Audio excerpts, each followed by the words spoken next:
The next inflation report may look better than it actually feels. And that could be a problem for mortgage rates because the market does not only care about the headline numbers, the market cares about whether or not inflation is actually cooling in a believable way. A report can say inflation is improving, but if gas prices are still high, food costs are still painful, and insurance keep rising and rents still sticky, people may not feel any relief, and the bond market may not fully believe in any improvement either. That's a problem. Mortgage rates do not fall just because one inflation number looks okay. They fall when investors believe inflation is coming down enough for the Fed to cut rates. And right now, that's not guaranteed. So in this video, we're going to break this down. First, we'll talk about why the main inflation number can be misleading. Second, we'll look at the sticky part of the inflation. And third, we'll explain why the Fed needs more confidence before cutting. Finally, we'll explain why mortgage rate may stay high even if inflation reports stay decent on paper. Let's start with the headline inflation number. This is a number that most people see first. It is a number that gets reported in the news. It is a number that moves market immediately. But the headline numbers does not always tell the full story. Inflation can improve slightly and still feel painful. Why? Because consumers do not experience inflation as one number. They experience it through bills, gas bill, grocery bill, utility bills, insurance bills, rent, mortgage payment, car payment, so on. So even if the main inflation number cools a little, people may still feel squeezed. And if a consumer feels squeezed, the Fed has a problem because inflation is not just about the official number. It is also about expectation. If people believe prices will keep rising, inflation becomes much harder to control. That is why detail matters so much. The report can look much better on paper, but the bond market will ask, is inflation actually cooling down or is the headline number hiding the problem? Now, let's talk about energy. Energy is one of the most important part of the inflation story right now. Gas prices are visible. People see them every day. They see them on the way to work. They see them when they fill the car. They feel them immediately.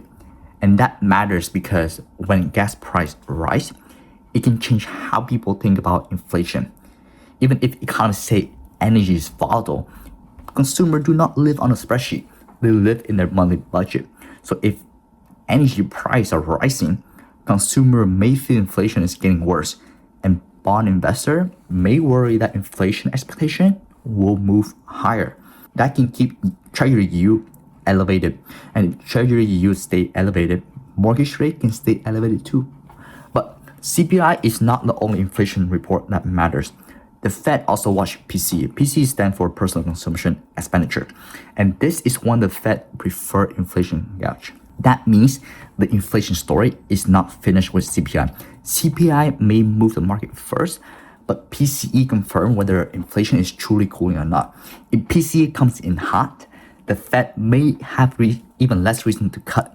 If PCE cools, the market may start believing inflation is improving.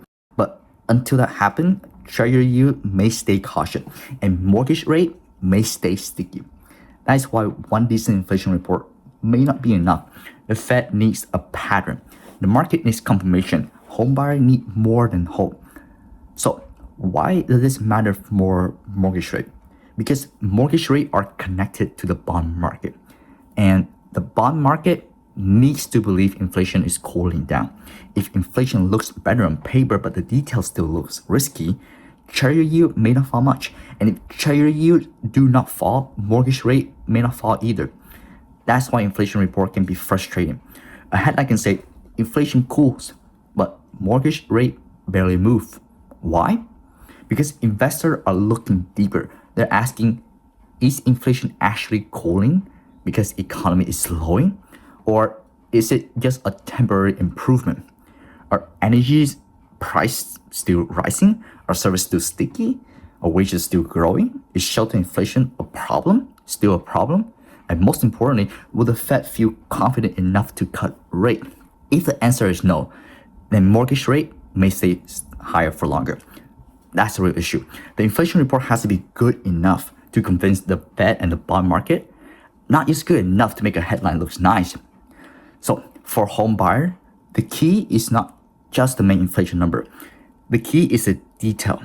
Watch energy, watch gasoline price, watch shelter, watch service, watch the insurance price, watch the wages, and watch the PCE. Because mortgage rate may not fall until data give the Fed enough confidence to cut. That means inflation has to cool in a way that feels believable. Not just one clean headline, not just one soft number, but a clear pattern. If inflation keeps surprising higher, rate cuts get pushed back. If rate cuts get pushed back, Treasury yield can stay elevated. And if Treasury yield stay elevated, mortgage rate can stay painful. That is why the next inflation report matters so much. They're not just about prices. They're about whether or not the Fed gets permission to cut rate. So here's the full picture. The next inflation report may look better than actually feel. The headline number may improve, but if gas, energy, rent, insurance, food, and the service remain expensive, the market may not fully believe inflation is under control. And that matters for mortgage rate, because mortgage rate do not fall just because one inflation headline looks better. They fall when Treasury yield fall, and Treasury yield fall when investors believe inflation is cooling enough for the Fed to cut rate. That's the key. The Fed needs confidence. The bond market needs confirmation, and home buyer need real rate relief. So the most important question is not just did inflation cool down. The better question is, did inflation cool down enough for the Fed and the bond market to believe it? Because if the answer is no, mortgage rate may stay higher for longer. That's all for today. That's my outlook for mortgage rate based on inflation data and whether the bond market actually believes it. Thank you for watching.